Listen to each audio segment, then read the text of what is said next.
everyone, this is Colleen Lemma, Starseed Astrologer and Spiritual Messenger with SacredSoulEmpowerment.com, here to do your monthly angel card reading for April 2016. So we have a lot going on in April, a lot of planets changing signs, a lot of planets changing directions. We're going to get into the astrology very shortly here, but I want to make mention that in this monthly angel card reading, I'm using a new deck. The main message is from the Fairy Tarot cards by Doreen Virtue and Radley Valentine. And your special message card is going to be coming from the Magical Mermaids and Dolphins deck. That's also by Doreen Virtue. Now, the stones of choice for your special message card for this month are Labradorite, and this Labradorite is a wonderful stone that comes from a meteor that fell to the earth. It's got wonderful blue and greenish kind of inclusions, but it's a nice grounding stone, but also a higher vibrational stone to get in touch with angelic guides. Your second stone of choice is going to be amethyst, and amethyst, of course, is a stone of higher vibration, vibrating to the crown chakra, helping with dreams and helping with higher guidance and wisdom.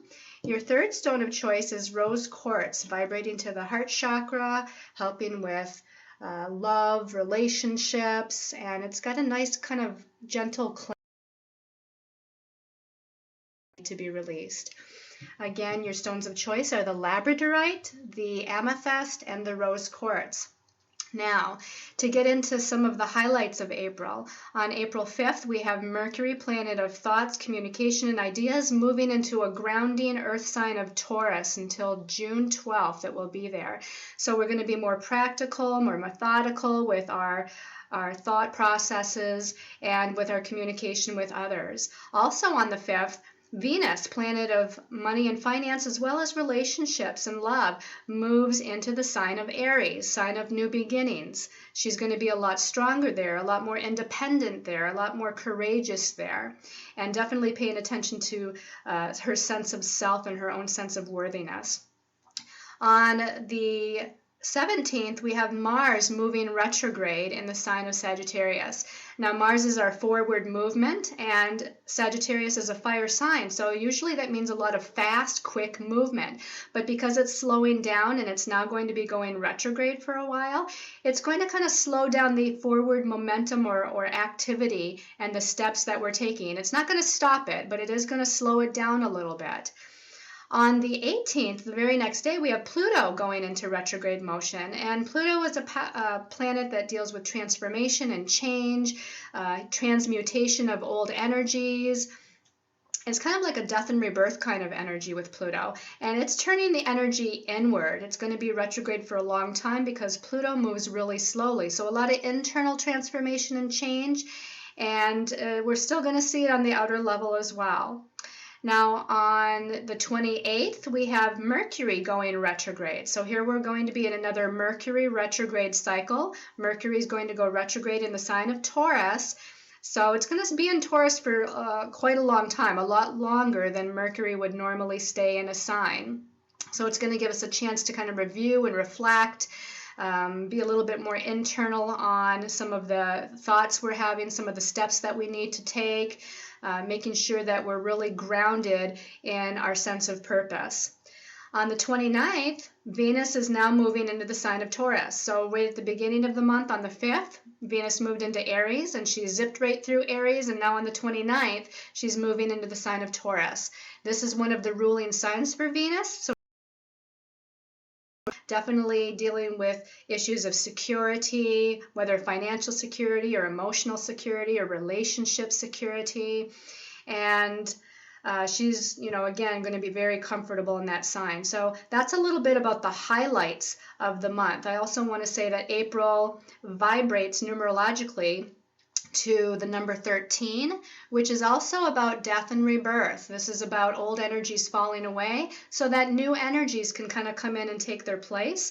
And this death and rebirth deals a lot with our internalness. This is like an inner level kind of death and rebirth as we purge out old energies or belief systems, maybe even circumstances or situations potentially that we no longer need as we get ready for kind of a new energy. So let's look at the cards for the month and see what our angels and guides have to say. Okay, so the first card, wow, the star card. I love the star card. This is Major Arcana number 17. And the message at the bottom says, look to the future with hope and optimism, the power of faith to move mountains, happy changes that bring relief from challenging times. This is a card about our dreams, hopes, and wishes, and moving towards those dreams, hopes, and wishes, and knowing that they're going to come true. And what this is saying is that we need to make those plans for the future. Now, this is not necessarily saying that all of these dreams and hopes and wishes are going to come true in the month of April, because this is about our long-term potential, our long-term plans. But put those intentions out there to the universe. You know, we are now Sun in Aries for part of the month of April anyway, and so this is truly a time of new beginnings. So really put your intentions of what those new beginnings are going to be for you, what you would like them to be, out to the universe, and allow that potential to unfold in the timing that is best for yourself. But this is definitely a good sign, saying that we're on the way to making our hopes a reality. Let's look at the second card. Maybe it'll give us more information for the month. Okay, we have the Six of Summer, which is the Six of Water in the traditional tarot. The message at the bottom says children or childhood, the return of people, past, remembering events differently in a better or worse light than how they may have actually occurred. So I feel like there's a lot of reminiscing here going on in this month of April. Reminiscing maybe about good times, reminiscing about maybe some of the challenging times that we've moved through and that we're now in a better space or moving to a better space. This is also telling me that there's going to be a highlight of close emotions in the month of April. Usually it's about family and children, but it can also be those friends or those partners in our lives that we feel that are very much our family. But there's definitely a need to connect to these people, maybe reintroduce yourselves into their lives. Maybe there's been a separation of sorts or a challenge. I feel like it's time to heal that. It's time to reconnect. It's time to, air your emotions and feelings with these people and to really connect in this more nurturing, loving way with one another. Let's take a look at the last card and see if there's any more information here. Another major arcana. So this is definitely a very important month.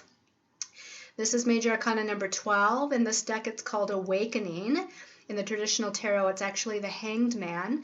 And the message at the bottom says, change the way you're looking at the situation. Embrace your uniqueness. A temporary pause in the action. I know that we've been hearing that quite a lot, a temporary pause in the action. It's kind of that wait and see energy. But with the fact that Mars is going retrograde in the month of April, I'm not surprised that there's kind of a slowdown or a pause in forward movement. And that's not necessarily a bad thing. Sometimes if we move too fast, we miss or skip steps that we need to pay attention to. There might be certain communications or messages, whether from people or our angels and guides, that need yet to come into our awareness. And with this, the Hanged Man is hanging upside down. So he's looking at things from a different vantage point, a different perspective. So we might need to do the same. Maybe we need to look at our belief systems in a different way. Maybe we need to look at a situation or our projects or our life path in a different way. We need to be open to other ways of seeing, thinking, or believing.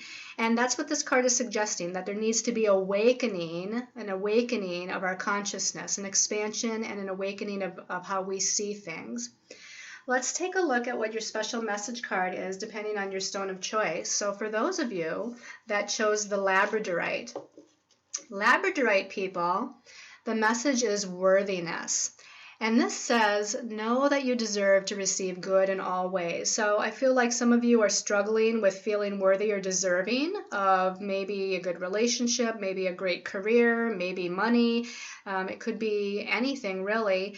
And your angels and guides are wanting you to know that you are worthy and deserving. And this may go back to childhood karmic patterns, and it might even go back to previous lifetime patterns or situations to where you don't feel worthy of something. So there's a need to work on some self-worth issues, to know that you are perfect, you are, gifted, you are talented, and you do deserve for your hopes and dreams and wishes to come true, which is what the Star card is saying. So work on those inner issues so that you can have this sense of unconditional love and respect for yourself. For those of you that chose the Amethyst, the message of Amethyst is make a decision. Okay, it says feeling stuck or indecisive, but listen to your intuition and make a decision. So this is a month that we're coming off of the solar and lunar eclipses of March. So there's still a huge, intense energy that's at play that is developing in our lives, and we might be struggling with which direction to go or what choice to make. So I really feel like you need to balance yourself, you need to do a lot of meditation, you need to go within, connect with your angels and guides, and ask for what the message is, what is the right path for you, what is the right choice, and then listen to how you feel about the different choices. Listen to what your intuition is telling you, what it's guiding you to do, because you'll definitely get an answer. And then for those of you that chose the rose quartz, okay, rose quartz people, it looks like there's a lot of healing going on this month of April. This is self-forgiveness, and the message says, let go of old guilt and remember that you're God's perfect child. So again, sort of similar to the worthiness card, but you're needing to really let go of some heaviness of emotions or feelings or even thoughts and beliefs that you're holding on to. Might be situations from the past or relationships. There might even be things from past lives that you're not consciously in touch with, but those energies are there and kind of weighing on you a little bit. This is saying to let go. There's no good reason to hold on to depression or loneliness or self-worth issues or guilt issues. That actually is a lower vibration, and it's not allowing you to move forward. It's not helping you to be your best and highest self. So allow your angels and guides, call them in, ask the healers of the light, Archangel Raphael and Archangel Michael, to come in and pull cords and help to release you from anything that's weighing you down. So let go and forgive. I hope you've liked this monthly angel card reading. Love and blessings to all of you. Thank you so much for your support. Thank you especially to those that have sent donations. I love all of you and send you all much love and light. Peace and blessings.